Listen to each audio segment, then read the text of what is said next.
една история за това как духът може да се извиси над тялото, за силата на таланта, за възхищението и признателността. И всичко това под сянката на страдания. Разбира се, в България са много вързани нещата, което се приема за нелечимо.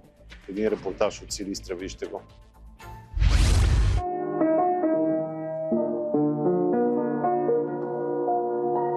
В продължение на 25 години Румяна Друмева работи като учител по музика в Силистра, като диригент на прекрасния детски хор Дунавски Славей и вокален педагог в хор Седянка.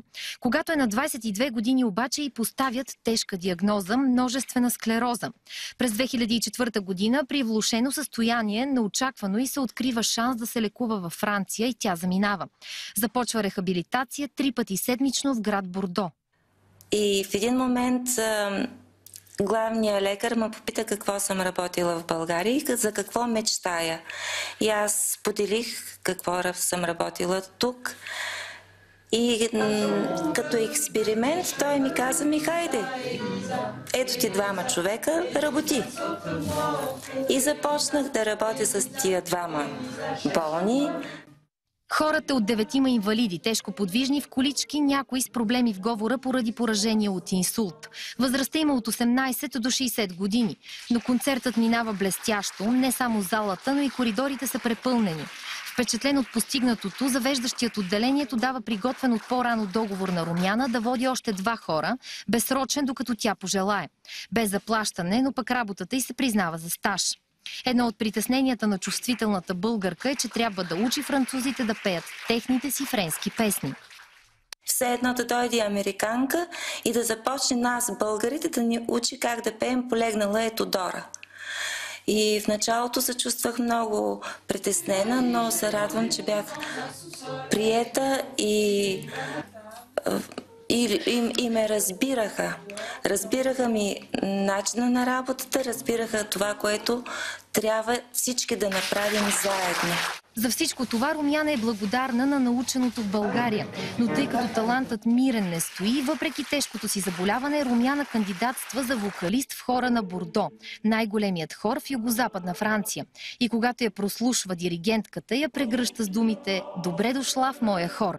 И когато имаме концерти, тъй като едно произведение, това е меса на Менделсон, меса Бах и така нататък. Това са огромни, дълги произведения. Диригентката ми дава стол, за да седна, за да мога да издържа през цялото време да стоя. И няколко пъти се извинявах за това, че на мен самата ми е неудобно, всички стоят прави и пеят, а аз съм полуседнала. И тогава ми казаха: "Нямаш причина да се извиняваш за това. Ние уважаваме твоя глас и това, което носиш като талант, а не ни интересува това, че си инвалид." Синът и Ангел е с нея. Тази година е приет в консерваторията в Бордо. Впечатлен е от отношението на французите към майка му. Хората винаги се опитват най-много да се грижат за нея. И сега винаги я питат: "Как сте днес, какво правихте?" И винаги търсят да й помогнат, да й подадат ръка.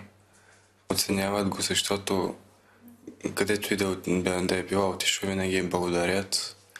Защото ние сме болни, но това не значи, че сме извън света.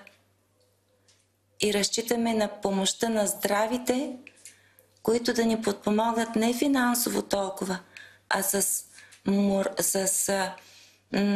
добро чувство и с добро сърце, като помощ морална, като помощ, която да ни обгръща, да бъдем ние силни и ползотворни.